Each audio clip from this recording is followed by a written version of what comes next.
Here we go. Here we Bob are. 2.2. Bob 2.2. Absolutely. The third in the series. The third. The third square of the hexagon. The what? The third square of the hexagon. Oh, I thought you said head sexagon. Head sexagon. Or head sex. Yes. Yes. That's why I wear protection. Your fondle bobble. Yeah, absolutely. I'm down to one hat now. Yeah, that's not bad, is it? It's alright, isn't it? I'm up to 13 layers today, including 2 hoodies, two jumpers, and a sweatshirt. So It's still cold, isn't it? Oh. There's no lying about it. There's no getting around it. it is absolutely bloody freezing in Queensbury. Anybody who doesn't live in Queensbury has no idea how cold it is. Yeah, you forget what cold is until you get to Queensbury. There's a snow line. There's a snow line about 100 yards down the hill from Queensbury. So, yeah, very, very cold. It is. Very, very cold. Just warming up. Just warming up. You know what I've realised we ain't done? What have we done? We haven't done the song to begin with. Oh. Should we do it? Yeah, I let's do it. think we better backtrack. Let's do it. Let's do it. Let's do it. So, 3, 2, 1. 2 squares apiece, 4 squares a slice is free to listen at half the price. It doesn't matter if you're a boy or a girl. The brothers of Battenberg will show you the world. Oh, I don't like it outside. Oh, no one does. So how's your week been? It's been all right. Yeah, I know we're only Tuesday. We're And I know still you don't see Tuesday. it. You don't see it like that. Tuesday seems to be the new Bob day. It is, yeah. Yeah. And I think it's a good day. Yeah, Yeah, it's not a it's bad. working. It's sort of not too knackered by the end of the week, and just Yeah, exactly. just Gives you an extra bump. a what? An extra bump. Does it? Yeah. I'm I'll talk pleased. about them later on. What bumps? Mm. Okay, is that one of your squares? Is it? Well, might be. So 2 squares a piece, 4 squares a slice. That's right. To 4 Free to listen at half the price. Well, yes, we may have to talk to you, Bobby. Bargain basement. Come on. We may have to charge. Yeah. What do you think we should charge? It's got to be 25p a square. 25p a So square. pound an episode. I was hoping to get rich on this. Hey, if we get a million people following us, that's £1 million a show. How much do you want, you greedy beggar? Well, I suppose so. 1 million people following you. That must be weird, mustn't it? It must probably, be strange. You probably know 10 of them or whatever. Yeah. And all these people are taking your every word at what their face value, I guess. That's what fame is, I presume. Quite strange Oh, I've heard of followings. I've heard of Stop it. Oh, sad by the bird guy. Get off! Get back! So we've got 2 squares apiece. We don't tell each other what we're bringing. Four topics of conversation. That's right. Don't worry, it'll be over in an hour. Yes, and the aim is to start that conversation, isn't it? Yeah, it is. Yeah, it is. Give people something to chew on. Yeah, I saw Bob Shawn on Sunday night. He said he'd been enjoying it. Already? Yeah, Good. Oh, And brilliant. Boba Letty, she's apparently watched every single episode now, which must have been Really? must be a bloody trial, that one. I'll tell you. Even I haven't watched every episode. Well, You haven't watched any of them, have you? No, not too many, to be honest. Try not to. It's so weird. It's like a fragmenting reality. Is it? Yeah, Okay, a fragmenting reality. a little bit, I suppose. I mean, I'm with myself all day. I don't want a double dose of myself, do I? I mean, surely that's a bit too much. Well, I suppose so. I'm perhaps more. I know you don't I'm mind. perhaps more. He doesn't mind. He'd watch. I just check the quality, you know. No, of course he does. But yeah. Yeah. So, side by the poetry guy. Yes. First squares and so on. You've brought props this week, but I'm still not seeing notes. No. I've No. still got some notes for you. Do you want them? La la la la la la la. There are my notes. God, I'm rubbing off on you, aren't Hail Mary. I? Full of grace. Full of grace. Blessed without thou amongst women. That's a weird one, isn't it? Right. What is? Blessed is Catholic the next mantras. line is blessed is the fruit of thy womb, Jesus. The fruit of thy womb. Fruit of thy womb. Each their own, I guess. Yes. That would imply juiciness, wouldn't it? Especially we are quite juicy, aren't Not we? going back to pears from last week. Ooh, Lovely pair of wombs. lovely juicy pear. No, the womb, it's the ovaries. You get a pair of ovaries, don't you? I suppose so. Yeah. And then floppians.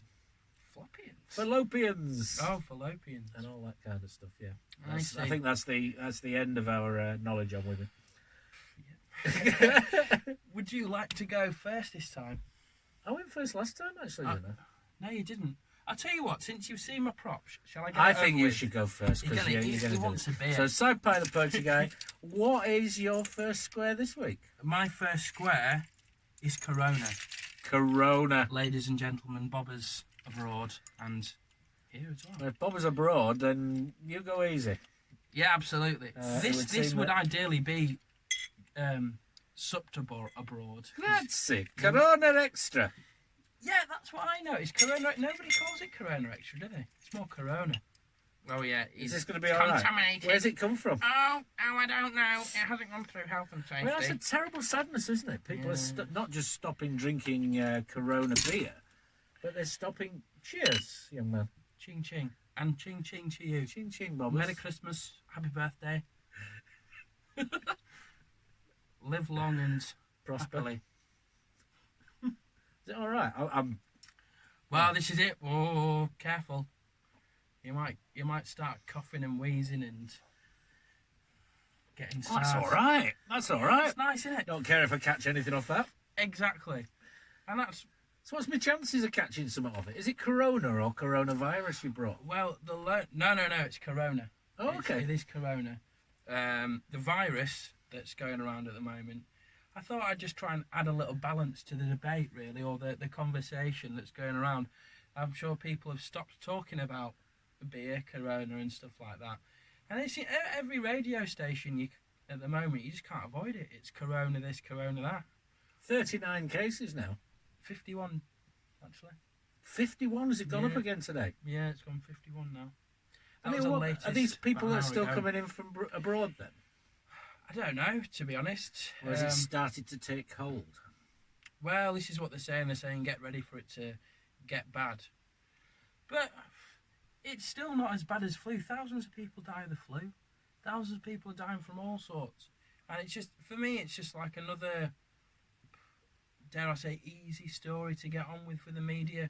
It's like, if we lived in What, a you think bit it's more silly of a, season for the media?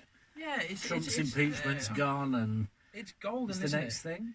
Yeah, of course it is. It's a nice thing. It's like, oh, danger, something new that's going around the world. But it's always the danger stories, isn't it? It's like, in a potentially a more moderate society, maybe, and, tell me if I'm stepping out of line, bobbers. But if I am, He's stepping out of line. I've had 3 sips and I'm already getting aggy. I think we just we delight and feast, it seems, on the danger stories, the crisis stories of the world. And it's like, We delight in them? I think some people do. I don't. Otherwise, I wouldn't be bringing Corona beer today. I'm trying to be the antithesis of that. Because guess what? They say Corona sales have gone down. They have, apparently, yeah. 170 million it is that have gone down. They've lost, but that isn't apparently due to people not going for it because it's coronavirus, it's Corona beer. It's actually because China's on lockdown now and they're just not buying any beer. So they've lost the Chinese market for now. And that's the biggest probably scare of it all. It's the financial This impact. isn't Chinese beer. No, it's not. It's but La Cerveza Más Fina. it is. It's the old product of- Spanish. Cervecería Modelo is where it comes from, Mexico. Is it Mexican, is it? Mexican beer. Okay. It's the biggest American 4.5%. biggest American imported beer. It's one of the biggest beers in the world. In It's got terms of rice in sales. it. And, fermented. Fermented rice. Yeah, it's rather nice. Mm. I'd recommend Bit it. of lime. Bit of lime in there would be nicer. And for the weather to be hotter. And for the weather to be That'd hotter, because be these are wonderful. rather cool. They've been in your car, haven't they? Yeah, absolutely, yeah. It's like cold on cold. That's another thing as well. People do that, don't they? The pub, it's like it's freezing outside. It's, I'll have a nice chilled lager. I'll have your cold Carlin Snowbite or what have you. just to make sure my two toes well and truly drop off.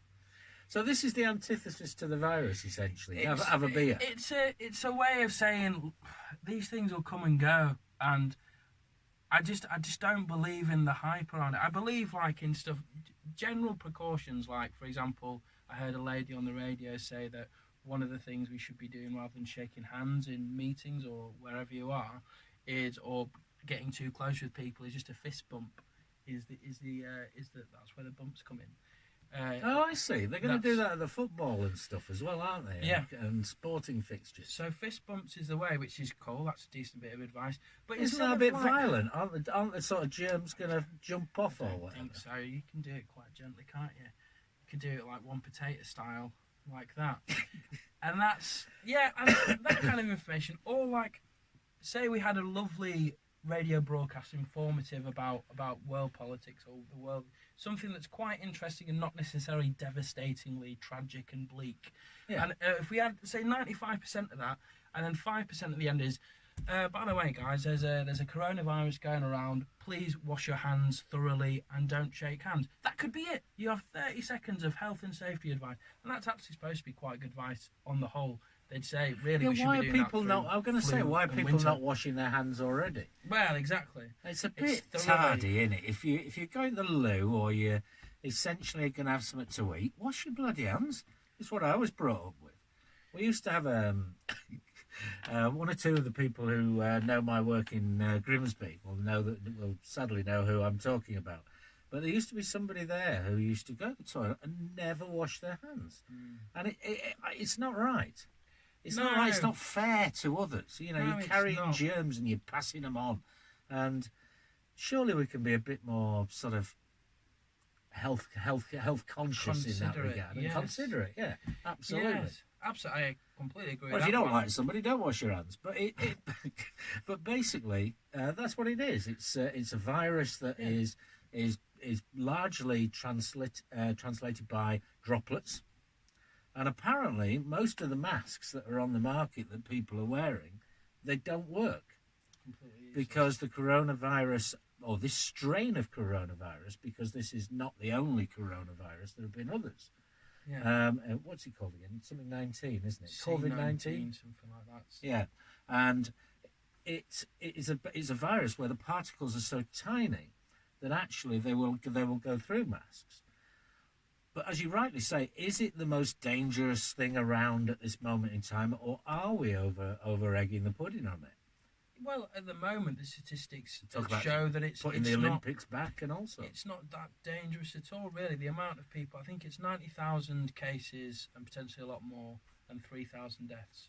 So you're looking at around about 5%, which is generally what flu does anyway. So I heard it was about 20 times more virulent than normal strain influenza, but still its mortality rates were very low, and the people in danger from the coronavirus or this strain of coronavirus are generally the infirm. Yes, absolutely. It's the weak and vulnerable of society. I think also those who don't have access to good health facilities. Yeah. Sanitary, because it does respond apparently to treatment, and the vast majority of people quite a lot of the people who've already been diagnosed with it are actually over it already. Well, this is it. I mean, I think there's definitely a danger, isn't there? This lady on the radio again. One of the things that she earmarked, they were kind of looking at a general overview of these crises, these pandemics that happen, is that the human brain is very good at detecting risk. So you tell someone they can be eaten by a tiger or they might get killed by a virus, and the brain will go, oh shit, yeah, that's something I need to worry about. But the human brain struggles with probability. It can't differentiate between something that's very likely to happen and something that's really impossible to happen. Probably the reason why a lot of people buy lottery tickets, because they think, I can win the lottery. Well, yes, you can, but it's incredibly unlikely.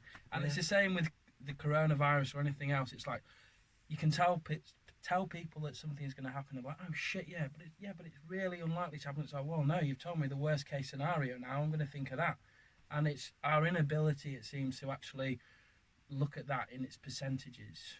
Well, the truth is, if we do allow it to spread and don't take it serious, then there are the vulnerable in our society who are gonna cop it, and they're the ones who are gonna suffer the most. And I think it's perfectly reasonable for us all to be careful, but I think it is, yeah. but unrealistic in terms of our fears and the fears that are being stoked, which takes us back, I suppose, to the media and the way in which they sell. And they sell themselves and their newspapers by coming up with perhaps the most macabre angle on it. Well, they did this with swine flu, apparently. So they had, when swine flu first took hold, it was apparently, horrendous disease, going to kill thousands upon thousands. I think it was something like less than 30 people that it got in the end. 30? Oh, sorry, I think worldwide it was 300. It got something like 300 or so people. That's terrible. Yeah. And it's just it's nothing at all, and it's a wonderful headline, isn't it? It's a proportional. Well, it was bird flu as well, wasn't it? Yeah, and was that exactly all these things? Another of the coronaviruses was the SARS scare a few years back. That's apparently was a coronavirus as well. Yeah. And I think it's good that we have the ingenuity, we have the know-how and the understanding to sort of control. Disease control, because in the past that hasn't been the case. I mean, in this country, in Britain, in the 20th century, I mean, the Spanish flu, for example, yes, which killed an inordinate, it killed thousands and thousands and thousands of people, and yet that was about, in many ways, it took out the people that we're talking about, but also because we didn't have the same standards of health service at that time. So that if you got it, then you essentially, you had to get over it largely yourself, if you like. Yeah. But there have been various pandemics throughout the centuries and throughout the millennia, and we've come through them. Yes. The problem is, it is a serious one, and it will cause a lot of people a lot of heartache. And hopefully they do get a handle on it very quickly. Absolutely, I hope they do. And it seems like the Chinese may have already done that within a few weeks. Yeah, I'd say proportional wariness would be good. Corona, that's the bit round the sun as well, isn't it? Is it? I believe so. Isn't that when you've got an eclipse and you've got the sort of fanning of the flames around the black orb that is the moon? And the corona is what's showing around the edges. That makes sense. There's a Corona energy company, isn't there? So maybe it comes There used to be that. Corona Pop as well, not just Corona beer. Right. But that may be a generational thing. If any bobbers remember Corona Pop. Corona Pop. I've never heard of it. Yeah. There was a pop manufacturer called Corona, and of course the Corona that I remember most was the full eclipse back in the early noughties. I think it was 2001, and I remember seeing that one. It was just and I guess that flaring of is maybe why they call it. I don't know, that power, that the way in which it spreads in an indeterminate and indiscriminate way. Maybe that is why it's called a coronavirus. I don't know. I've got no idea. I mean, I know it's another one strain that's come from animals, which some vegans amongst us may argue it's like, well... Yes, this one came from pangolins. Pangolins, did it? Yeah. How many of you know what a pangolin is? I don't know. It's one of those armour-plated things that looks a bit like a cross between an anteater and a duck-billed platypus. Okay. It's sort of scuttling along the forest floor, sort of quite a large animal. Yeah. How do we get that from a pangolin? Someone having them as pets or relationships? How's that happen? Pangolin online. Pangolin. A pangolin. Pangolin. Well, there we go. It's a bit like AIDS, isn't it? They thought that ultimately the AIDS virus came from monkeys. So this is one of those viruses that probably we will have worse in the future, but is one of those cross-breed, cross-species viruses. Yes, one that at the moment we don't have a lot of ways of fighting off. No. Unfortunately, it's not the most serious of viruses, but sadly we do need to get hold on it. Absolutely, yes. So, Corona. There we go. Do you remember that song? I do, yes. The Knack. The Knack. I can't remember any other tracks by then. It was actually My Sharona. Yes, My but Sharona. I've got a feeling maybe there was a pop advert or a beer advert that went My Corona. But yeah, It would be an easy bridge to cross, wouldn't it? that was a marketing afternoon, wasn't it? Yeah, exactly. Sipping on Corona, probably. Nice one. Well, thank you for the beer. You're very welcome. I'll see you later. No. Right. Is it my turn? I believe it is. Well, I've brought something that we've already talked about a little bit. But I thought I'd bring some context to it. And that is the weather we've been having. Right. Because we're kind of getting blooming used to it.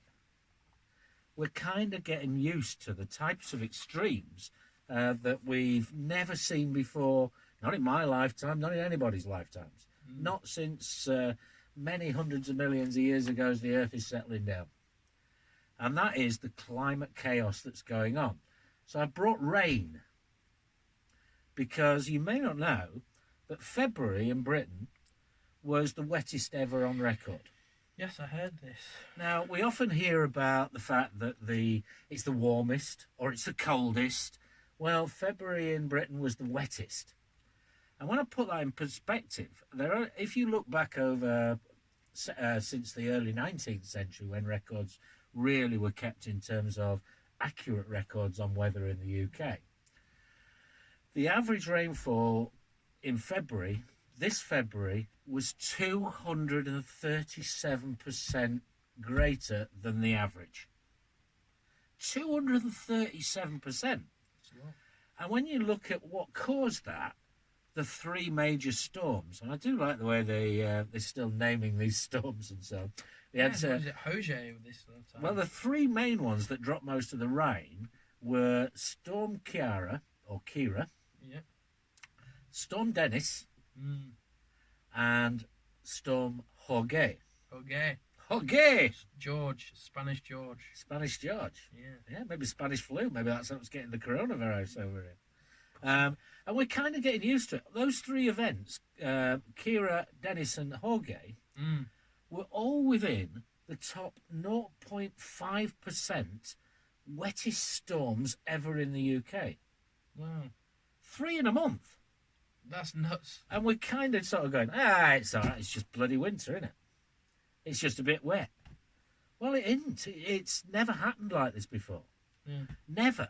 I mean, these are what would have been once in a lifetime or once in a generation occurrences, and 3 of them have happened in a month. And I think this is where people get confused with the messages, and also the ire that's been thrown recently and this week with Greta Thunberg being in the country, whereby there's sort of almost a burnout on climate change, a burnout on climate chaos, which is what this is, which is the main symptom of climate change. Now, if you warm up the atmosphere of a planet, and I'm aware, all you people who don't believe necessarily in climate change, I'm aware that we have only affected it from a small perspective. The vast majority of our climate and our atmosphere warming and so on is actually cyclical over the millennia. And it's about volcanic eruptions. That's an enormous one. It's about forest fires. But as you warm up, we've got these weather events that are causing droughts, that are causing... that's embarrassing.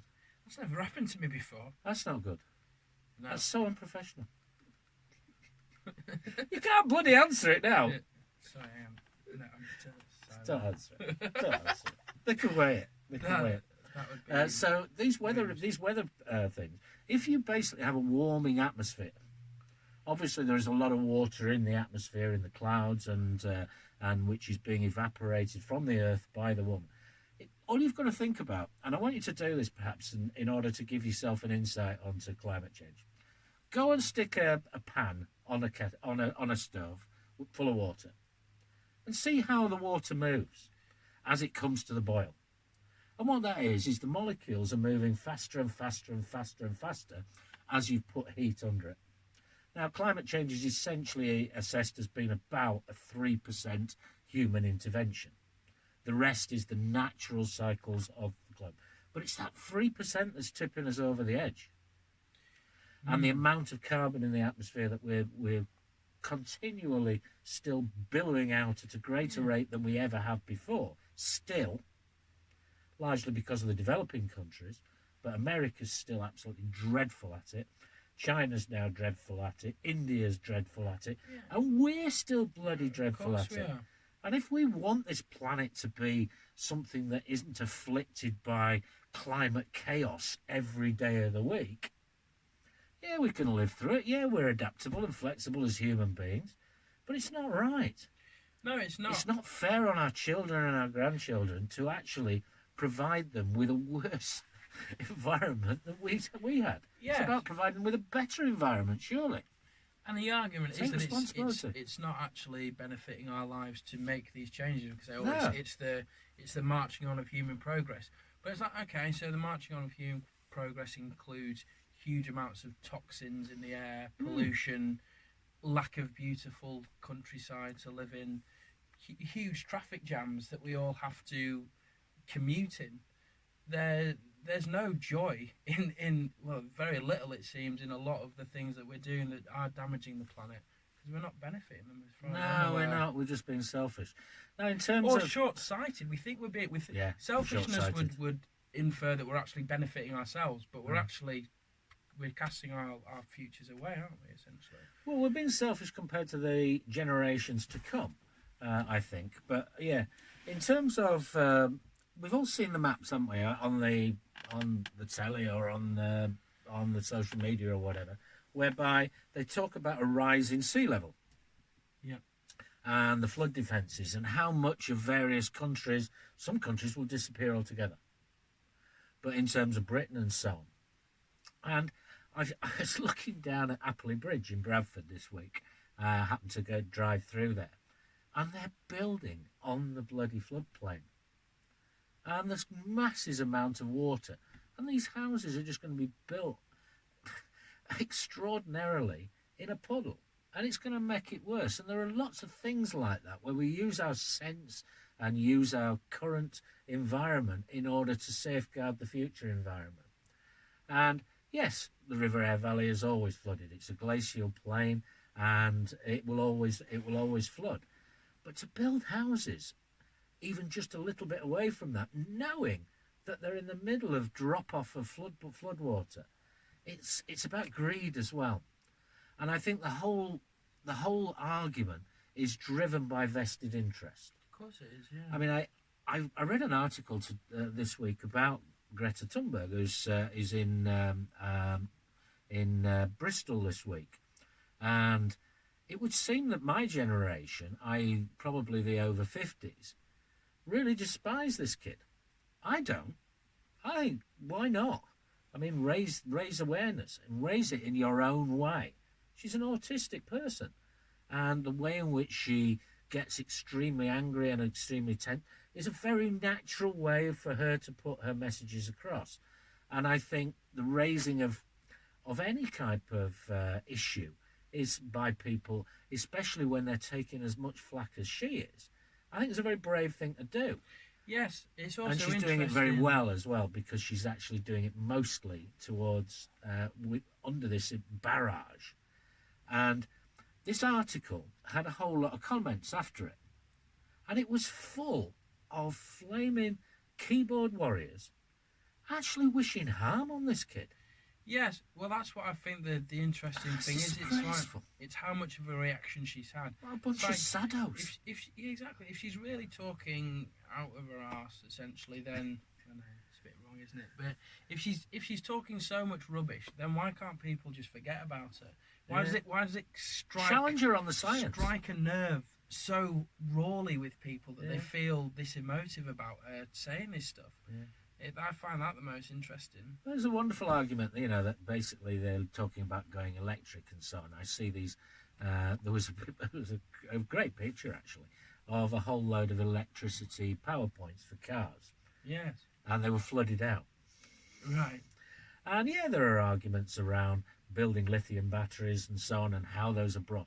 But these are arguments around the edges. What we're doing at this moment in time, billowing out through our industrial output, is far, far more than any of the alternatives that they're then throwing at these activists and saying, well, actually, they're shit as well.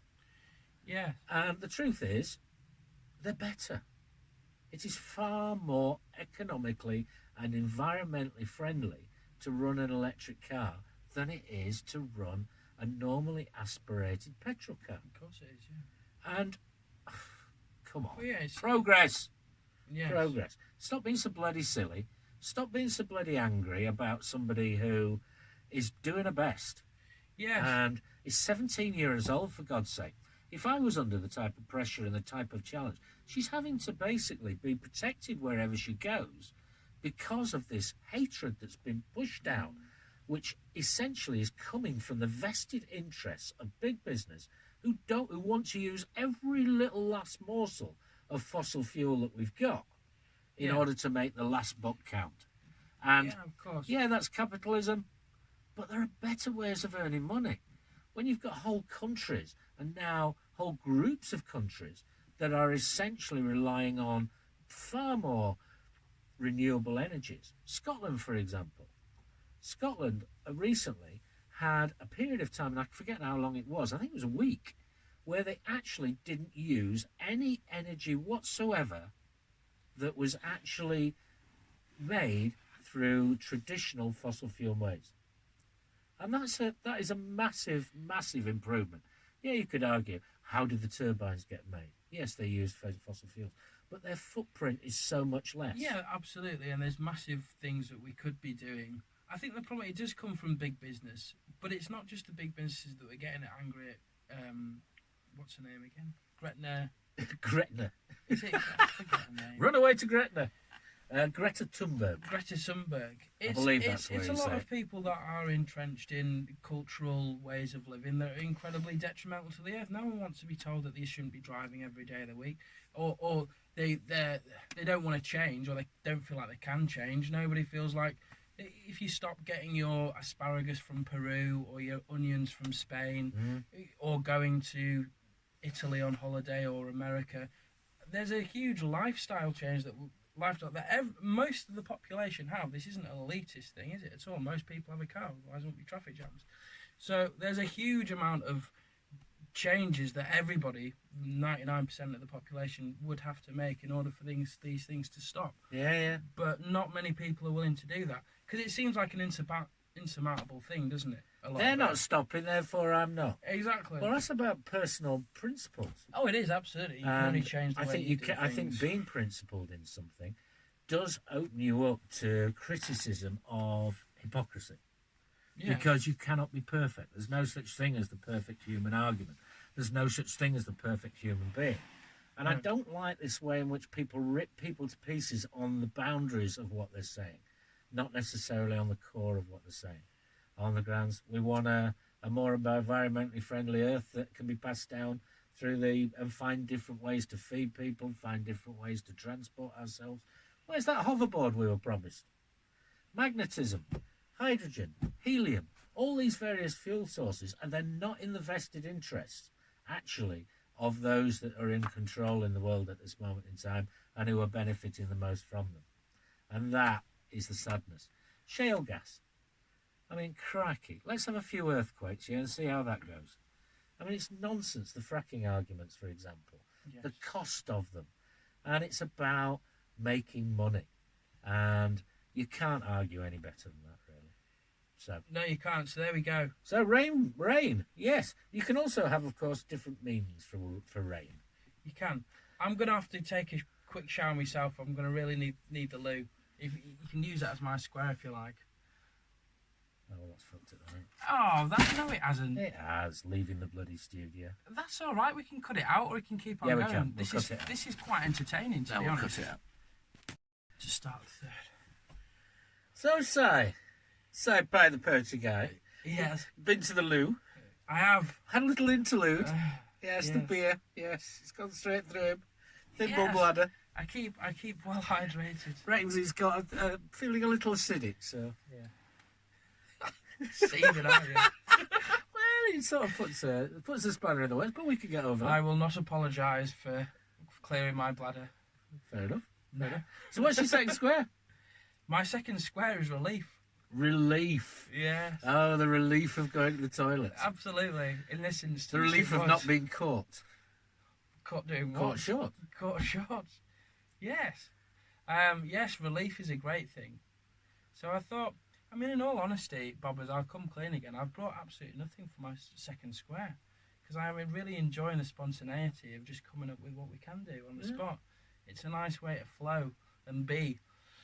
So relief. Relief. I feel like at Well, the that's very a moment in relief. time, I feel relief. Yeah, relax. There's no pressure on me to, or you for that matter. It's not your square. There's no pressure to perform whatsoever. Yeah. It's a nice feeling. Well, I enjoy it.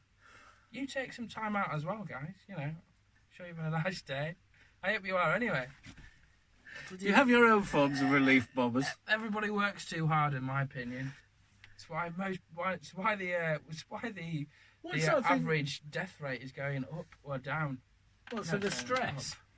Yes, So stress. it's a relieving of stress, is it? Desperate to get in the grave. My God, I've got to hurry up and die. I've got to achieve all those things. I've got to get everything done before I die. Well, you have to make a living. You have to make some of yourself in the world, You do, yes. don't you? Not necessarily, no. I don't think you have to feel. You don't have to feel as if you have to do something in order to achieve something. Are there any other ways in which you gain relief? I gain relief. That's a good question. What gives you your greatest sense of relief? I think my greatest sense of relief is probably when I'm on my own, in all honesty. I have a great sense of relief when I've just got my own company because I Okay. can truly relax and be with my own thoughts and do Oh, it exactly what I want. I generally feel a sense of relief more when I'm around others, I think. Really? Yeah, I'm more complete around others. I spend a lot of time on my own. Quite a solitary individual. Not unhappy with that particularly. No. But it is a relief to see others occasionally. Yeah. I mean, we spend a lot of time in each other's company and other people's company. Yeah, we do. And I enjoy having a little time, or a lot of times for myself. It's usually a little. Do you need somebody to relieve you? No. Because if somebody is in the background and they're the person who's on standby, if you like, they're the person who's on relief, aren't they? Yes, you can do, can't you? If you're doing something, if you're at a job. I mean, the thing I've been doing most, and I'm getting very philosophical these days, but it's only just relieving myself of any duties that I believe I have. God, I'm so glad you said that. Yeah. I thought you were going down a different route entirely then. Okay. But yeah, as in like not. You can be really hard on yourself, can't you? It's like I must do this, I've got to do that, I've got to do this, and it's like actually no, I don't. And that's a really nice feeling, just to let yourself off the hook. I don't need to do this, I don't need to do that. I can just do as I am. Do you think everyone can be like that, or is it just you? Do you think it's a minority view? 'Cause a lot of people feel the stresses of the world. Yeah. And are under stress in this world. How they're going to pay their rent, how they're going to pay their bills, Yeah. how their kids are doing, and how they're going to pay the mortgage, how they're going to do all the things that are expected of them, if you like. Do you think that's part of the problem with the world, that people are not getting relief? I think it's not for me to speak for anybody else. So I'd say all those things allude to not being present. And Not being present in what? In the moment. If you're thinking about what you need to do, what you haven't done, you are thinking about the future, aren't you? No, you're thinking about what you've got to do there and then, often. That should come to you in the moment. That's through. See, what I'm talking about here is not inaction. Okay. But it's just being present. It's like I do loads of stuff. There's lots of stuff, but I don't have anything to do. Okay, it's a way of being, yeah, absolutely. It's a solitary way of being in a lot of ways. Not necessarily, because I'm around people all the time, and it can be interactions with people. It's not necessarily. No, I wouldn't say it's a solitary. I think it's a very much. You have to be very. You have to have a reasonably quiet mind in order to do it, because if you're not listening to that moment, I've been the same, busy mind about what I need to do, what needs to be done today, tomorrow, bloody, bloody, bloody, bloody, next year, this year, who's doing that, who's doing this. What's the benefit of switching off from that? Clarity of thought, enjoyment of the moment, actually being able to know what to do in that moment. So it might end up benefiting yourself or the future or your children or looking after whoever. But it's that nowness of knowing in that moment exactly what you need to do. Are we still Lao Tzuing? Yeah, I need to listen to him more. I haven't listened to him for a few days. I am very much, and it's still it's not a perfect way of being at all. God no, but I'm certainly more at peace with myself. I'm much more settled because I've suddenly realised in my life I have fuck all to achieve, and it's a beautiful feeling because I don't need to prove anything to you. I don't need to prove anything to anybody who's watching this, and most importantly, I've got nothing to prove to myself. And that's a wonderful thing because it's complete acceptance of the now and who I am and who everybody is around me. Does that make you a maverick, do you think? I don't hear many people talking in the way that I do, and I don't think Lao Tzu, for example, is not as well known as someone like Jesus or anybody else. It's quite and in this society where you talk about achievement, you've got to achieve this, you've got to achieve that. And I've looked at it loads myself, like these life goals and having these, set an intention. And I've actually been taught recently not to have any intention at all. And yet I've found myself being more productive than ever and more aligned. I feel like I'm closer to what I want to be, which of course I am because I'm suddenly accepting and that happiness who with I am. yourself and acceptance of yourself rubs off on others. It could So well it do. could have a positive effect on other people. It can calm them, Well, give them relief. It stopped me trying to tell other people what to do or how I feel they do, because perhaps that's a full reflection. Well, it is a reflection of how I've perceived the world to be, and it's like I'm saying, well, you're not in line with what I think it should be, which is again, it's a perception of what the world should be. Relief is almost something that is something bad that could happen that hasn't. So you Yes. have pain relief, for example. I use various painkillers, and for my conditions, and I gain relief from that. Yeah. And it allows me to be more about who I am, if you like. If I'm stuffed full of gabapentin and codeine, perhaps it doesn't, but certainly it is a relief from the pain. Secondly, the things like famine relief, flood relief, for example, where you're saving things. Saving people, saving environments, and so on. You relieve the situation. It's almost like taking the valve or undoing the valve on a pressure cooker, almost. Yeah. It relieves that pressure. Absolutely, relief it's a relief of stress usually, isn't it? You wouldn't need the relief if there was something that was not in balance. And there is, of course, the sexual relief. Sexual relief, yes. And I suppose all of these are releases. They are, yes. You're releasing yourself, you're releasing the situation. So it sounds a little bit like you're releasing the situation to just gain a momentum of its own, if you like. You're releasing perhaps what you've been feeling recently in terms of feeling hemmed in. Well, it's like hemmed in by yourself. It's almost like a release in some ways rather than relief in that way, in terms of like trying to grip something. It's like you've been trying to grip something and go with a way that is resisting that way. And instead what I'm trying to do more and more is be, I guess, to use kind of clumsy words, but a bit more feminine in terms of being a bit more easy in letting things go their own way and trusting that that's okay. And actually what I think would be the right way isn't, it's just what I think might be the right way. It doesn't mean it's the right way at all, and sort of just being okay, but it's the right way for you. Well, but again, I think that's potentially it might not be the right way for me. It's like a child, isn't it? They might think that the right thing for them is to throw their spaghetti all over the floor. They feel like doing that, but the parents got to say no. it's actually better on your plate because you might want to eat that.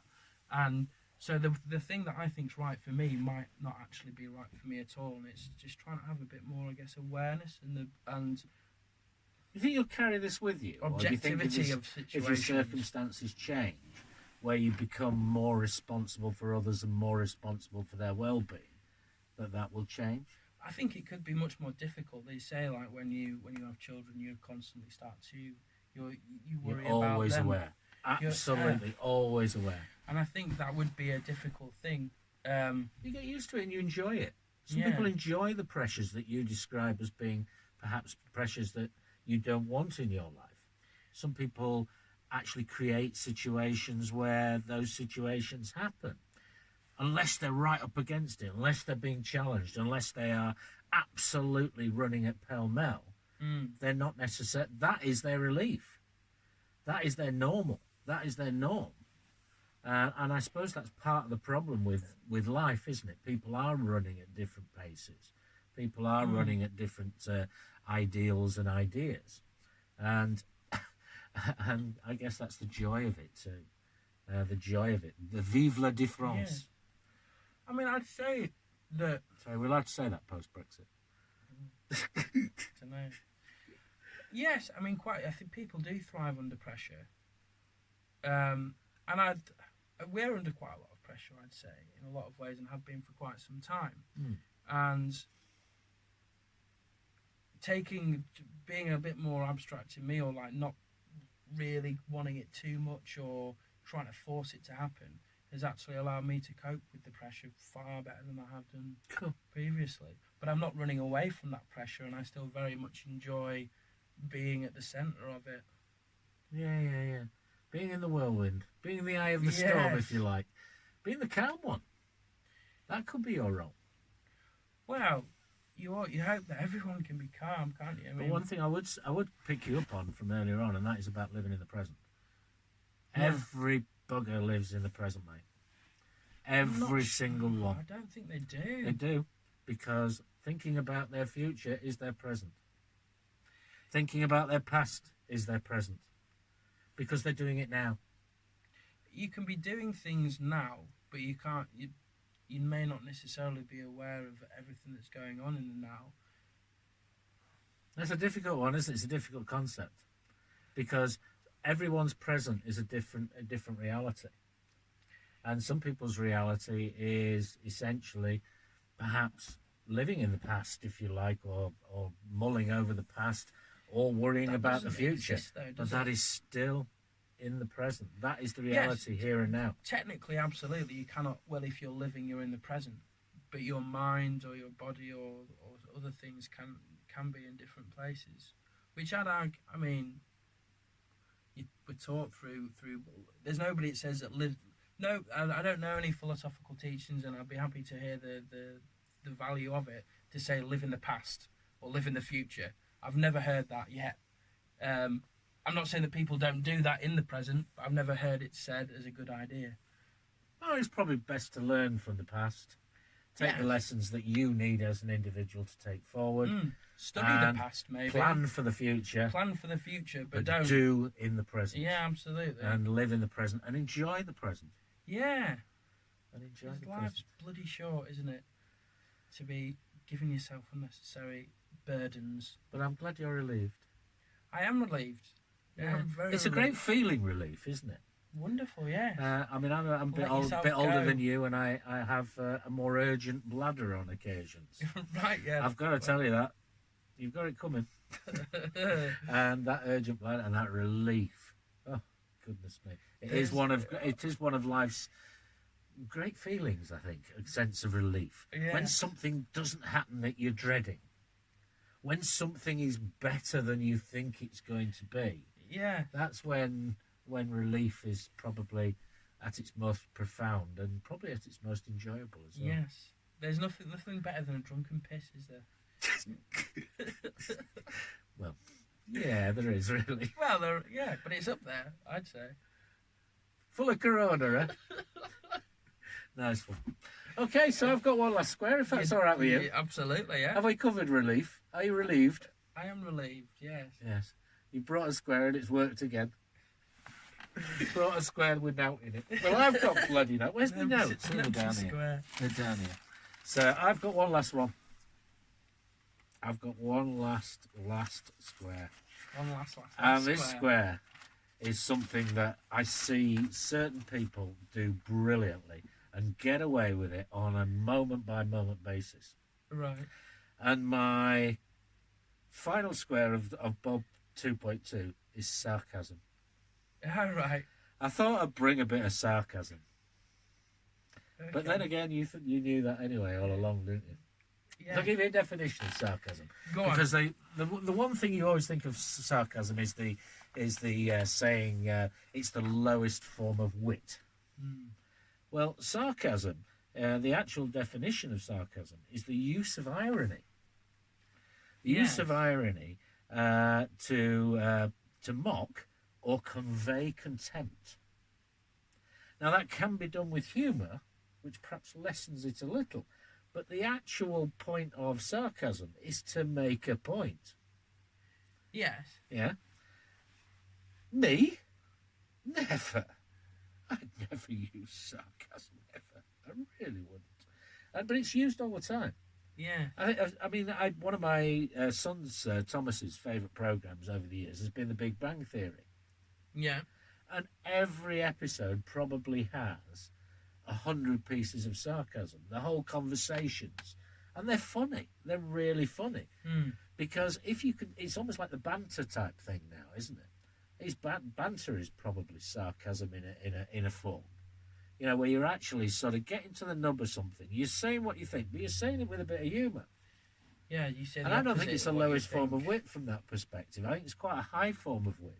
No, especially if you really rev it up. Like, the more sarcastic you can make something, and sort of the more dramatic, the better, isn't it? It is, yeah. Yeah. There's a one where Leonard and Penny. Do you know The Big Bang Theory at all?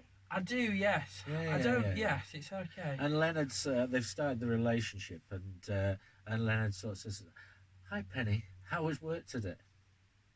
And she throws back at him. She said, "Do you know, I'm looking forward to working as a waitress in that shit restaurant for the rest of my life. It's fabulous." And that conveys everything, doesn't it? Yeah. Sarcasm, I think, it can be really deep, and those that do it really well.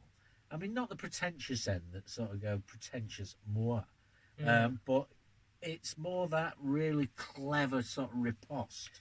Yes, well, you can be incredibly polite, can't you, with sarcasm, but show your absolute truth at the same time. Exactly. Can't you? It's a bit like getting away with it, isn't it? It's a good one at the dinner table, isn't it? If someone says, you know, it's obviously burnt food or something like that, and they say, "How's the stew?" and you're like, "Oh, it's absolutely delicious." I love the charcoal flavour. Yeah.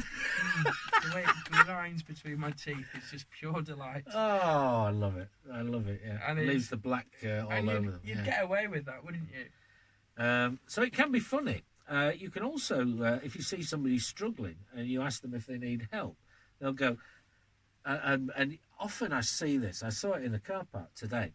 There was someone loading something up from Pika, and the weather was bloody awful. There were great big piles of snow and so on. And I saw somebody go up and say, this woman had these two bags and they couldn't get the boot open, and there was something else. There was snow everywhere. She couldn't put them down. She tried to push it up with her elbows and so on. And this person actually said, "Can I help you?" I stood and this woman sort of turned around and went, she sort of, "No, I'm right, enjoying this, you know, you could help me if you bloody wanted, but, you know, what are you asking, you bloody idiot," you know. Yeah. And that's where sarcasm is perhaps at its best, where you're pointing out the bleeding obvious to somebody. Yeah. And I like sarcasm. I like it very much. And generally, it's also used to... it's like a punch in the face with words. Punch in the face. It's one of those where you go bang. And sometimes it can just make somebody just shrivel away and can be quite cruel. And I think biting sarcasm is something that I've had it used with me a lot. Yeah. I mean, often when I've been coached as a sports person or in sports and so on, you know, coaches often use a lot of sarcasm. You know, sort of, you know, did you really think it was a good idea to sort of have those 67 burgers last night, or if you like, before you were coming out there? And they will sort of, oh yeah, I see you've lost weight this week, when you know full well that you've put on a whole load of pounds and so on. And it is that making a point, that sort of really pointed stuff that can be really quite cruel. Yeah, it can be quite. And yet it can also be. I like sarcasm because probably it can be both. Yes, it can be. It does depend. Are you sarcastic? No, never. I'm not that sarky anymore. I think I probably was quite sarky at one point in my life. I think I'm not as sarcastic as I used to be. Probably a little more simple. Yes, Simple Simon. Yeah, I'm quite happy with that. Yeah, sarcasm. Yeah, I think it can be really funny. I'm mostly sarcastic with my sisters, to be honest. I tend to be really sarcastic. So it's competitive, is it? No, it's more real frustration with me because she's very anxious in a lot of ways, and it's like I can remember at airports or what have you, or wherever she'd be like, she'd just say the really obvious things. It's like, right, we need to go there now. I'd like, really, Lizzie? I was gonna go. I was gonna jump in the river and just shackle myself to the bottom of the sea once I'd gone out and just live there. I thought with where the arrows are going, that's where we're supposed to go. My God. And that's where I'd just use it as a like, are you really kidding me? Because it's like, she'd be anxious, and it's, yeah. Have you brought your passport? Oh, I'm going to need one of mine. Yeah, exactly. Exactly that kind of thing. It's like, no, actually, I burnt it before I got. Have you brought the tickets? Came in. No, I thought I'd just get on. You know, yeah, exactly. It's exactly that kind of thing. It's like, put your shoes on. Oh no, I was gonna just bite my toes off and crawl along. And I like your hat. Thank you. I do like the fact that. This is a Letty special. This is Fondle Bobble. Fondle Bobble. He does it all the time, you know. Yeah. He gets relief from it. I do. Yeah. Is it attached in any way? Good. Does it sort of it's into my, the back of eighth the chakra. eighth chakra, the bobble chakra. Yeah, exactly. Higher. Exactly. I've attained. Yeah. So sarcasm, yeah, I think I've mostly used it with my sister in that way. That's probably where I'm mostly sarcastic.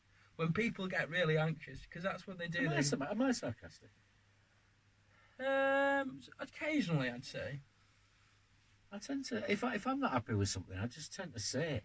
I don't make a point, if you like. Yeah. But I have got some friends who I find extraordinarily funny with their sarcasm, where they just stop you in your tracks. And you've got two choices at that point: be upset or laugh. Yeah. And generally, hopefully, in my dotage, I generally laugh. Yeah. But it can also be really cringeworthy, can't it? Yeah, it can be a little tiresome when someone's a bit sarky and you're like, Give it a rest. Yeah. You don't need to make any more points. Yes. Yeah. Because that's the thing, the other person is left feeling potentially a bit stupid, because like sarcasm can only be truly funny after a potentially stupid question, isn't it? Or, as you say, obvious observation. You can't, if someone asks you a really zinger of a question, there's no room for sarcasm, is there? Usually. It's like building a rocket, and someone goes, I was building a sort of lunar module, I suppose. Someone says, it's not rocket science. Well, it is actually. But yeah, nice one. So, by the poetry guy, I think that's probably wrapped up. We've gained relief. We've used a bit of sarcasm. Absolutely. Rain has fallen upon us. Mister, we've got a fist bump. Oh, sorry, we can't shake hands, can we? Is this Corona? Oh, crikey. It's all right, we can do it. Nice one, thank you, appreciate that. So, by the poetry guy, Mr. thank you very much. Always a pleasure. Absolutely. Nice one.